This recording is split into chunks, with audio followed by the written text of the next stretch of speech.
But in terms of how I would rank them, I go Peter Skoronsky at number 1. I was torn between Paris and Broderick. I think Paris is more polished. I think Broderick has the higher ceiling, though. I love Broderick's athletic ability. I love the fact that he's a young player. I think that he can develop and keep growing.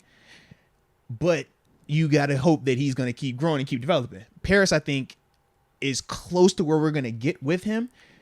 But I just wonder, like, all right, how long are you going to be able to hang up out there with the speed? Like, that's my big concern with Paris. Can you handle that NFL speed consistently? Because he's just got to get lower. Right. And that's the part where it's like, I think that they're all capable of it. But if I'm ranking them, I'm going Peter Skoronsky at 1. I go Paris Johnson at 2. I think he's more polished right now. And then I go Broderick at 3. But I think all 3 go in the first round. That's the other part. So it's like, depending on who we're talking about, I think if we're talking Peter, you're lucky if he falls to, the teens. I think that's the guy you probably have to move up to get.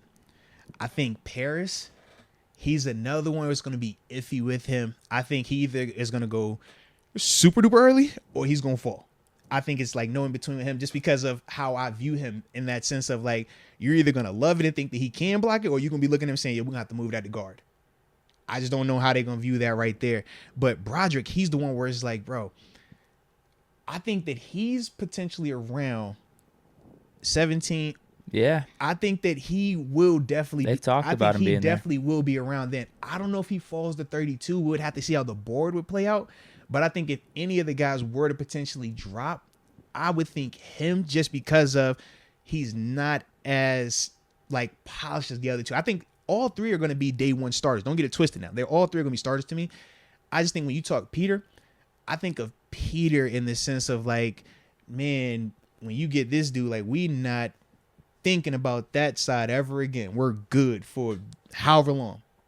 Paris, I think we're good early on until you prove that you can't survive against that speed out there.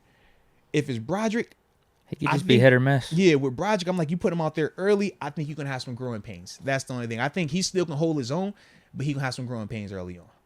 Almost like when we think about Penei Sewell, right? Think about how athletic he is and how he moves, right? But even early on when they were switching his position, it was like, he's still dope, but he had a little bit of growing pains.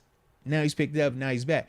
I think with Broderick could be similar to that. Like, he's still going to be a dope player, but you might have some of that early on until he's buttoned up fundamentally at this level. My thoughts were very similar. I thought with Skoronsky and Paris Johnson, they were the smoothest of the 3. Mm-hmm. And it seemed like when they were protecting, they could get dudes in basically a vacuum where they're not moving one way or another a lot more than Broderick. Locks them down. Yeah. Whereas with Broderick, I was like, man, he's like leaky a little bit. Like these dudes are getting around him a little bit one way or another. Now, if Georgia's getting the ball out quick or they're not coming to his side, it doesn't really hurt.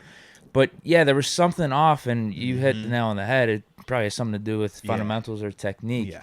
Whereas, Skoronsky and Paris Johnson, the reason I was curious whenever you had Paris Johnson as your first guy, whenever you were talking, I was like, do you have him 1? Just because of that size and the length. Like, that's is his potential perhaps better than Skoronsky long term? If you think he could become because more athletic, right, he was moving too. My thing is, I don't think he's going to be able to get more bendy. I think you can get him to be more fundamentally sound, and that's why I think he can still survive out there and do his thing. But watching how the Michigan dudes, and it was I think it was the number might have been 32 and 18. It was definitely 2 different guys specifically that I was seeing. I'm just like, bro, I don't like that, because what you're seeing right there, that's every day in the NFL. Like, we all got that, or we gonna be the big body 6'6" like power rushers. But it's like, if you're not those, that's what you're dealing with. And I'm like, they're way more polished than what you're seeing right there. And if they're giving you some of that, that's what I think of Alex Highsmith. I'm like, if I'm Alex Highsmith and I'm watching this matchup, Alex cooks right now, I think. And where I'm looking at Peter, I'm like, I think Alex can still have some success, but I think Peter gives him some issues, though, because of how he can move with him. That's kind of how I gauge it. Because I feel like we are over at this point the whole the measurables don't have to be perfect for some of these guys. I think we're over that because we were talking about Rashawn Slater, one of Skoronski's teammates. Yeah. And they're saying Skoronski might even be better than him. But Slater, too, he had like the short arms, wasn't prototypical size for left tackle. And we see how he turned out in the NFL. He was awesome. Because he's fundamentally sound. And when you watch Peter, he is fundamentally sound. Like, you watch his tape, man, it looks very similar to when you watch your Jake Longs when they would come out, when you talk about your Joe Thompson when they would come out, and how it's just like pure, just clean, just this is what an offensive lineman is supposed to do. And like I said, it looks boring at times because they literally get to the point where there is no secondary rush off of it. They're like standstill. Like, yo, how do you get every player to look like that? That's not a good look. Whereas what you said about Broderick is real. That's what I was wondering. Like Broderick mirroring that thing, he come back over here. He go play crazy hard though. That's the thing I do like about him. He's very physical, so athletic as well. But that is his knock, man. He is not the most fundamental. But when you play on a team like Georgia, you get away with it at times. And that's also why I'm like, I can see him sliding potentially. If you feel like, you know what, your protection was a little leaky, you're ultra athletic, but you're not the most fundamental, I don't like you at 17. Maybe you fall to that 30, 32 range. I don't know. I could borderline see him fall into like the second or third. We'll see. But the only reason I don't think he falls that far, he's going to test well. He's coming off of the national championship where he was the starter. I get you. Like, you see what I mean? Even like, if he sits right now at potentially a second or third slide, he's just only going to go up from the combine. Because they're only going to be talking about him in a positive reign. And he plays the position that you need, left tackle. And he's also another guy just like Peter where you could say, you know what, worst case, you could bump the guard. Worst case, now I wouldn't do it, but worst case, you could still bump that down. So you still, like, I can see teams potentially, like, talking themselves into it more and more and more because of what he did and the tradition, the history. Oh, they win. He's coming off back-to-back. Now he's on this other stuff. That's the reason why I think that he still is going to go. I don't see him falling past the second right now. It could change, but right now, my initial watching the games on him, I think that he's going to fall into that back of that first round. Okay. And that's the guy I was thinking of more as like the option at 32. Peter, I think you have to move up to go get him. Paris, like I said. Oh, yeah. Skoronski for sure. 100%. Skoronski, I think unless you're packaging a deal to go get him, he's not going to fall to you. Paris, you might have to move. I think you still have to move it to get Paris, but not as far. What would you want to do? Say we address every need in the offseason outside of offensive tackle or offensive line.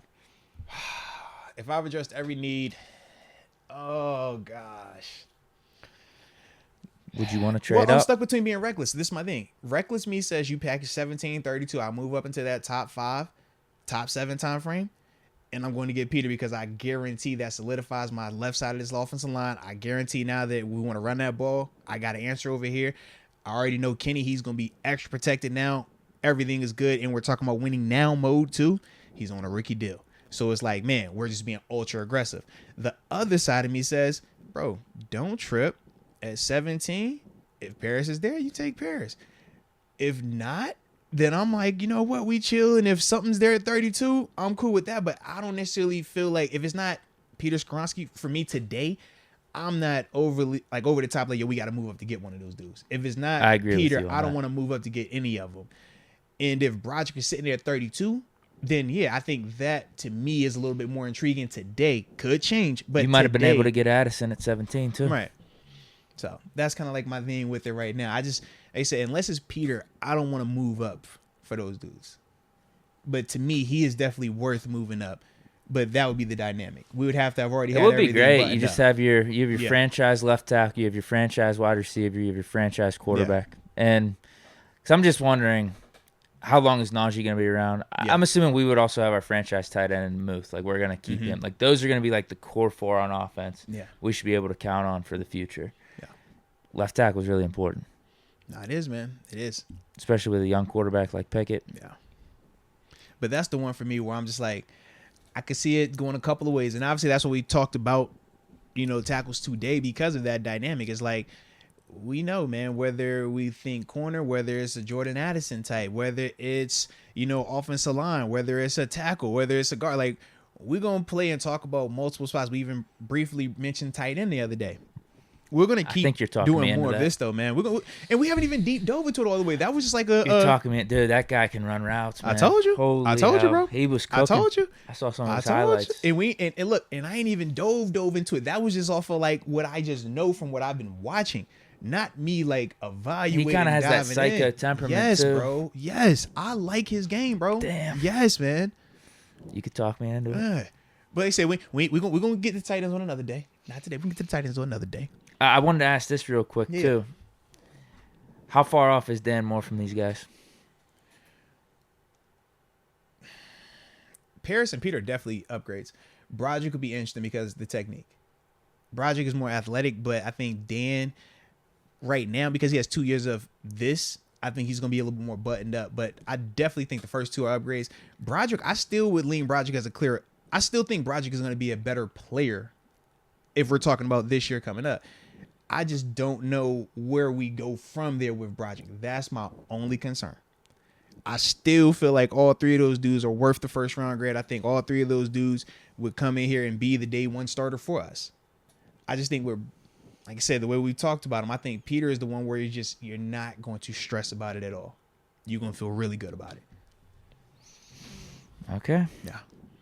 We're going to have some options though, man.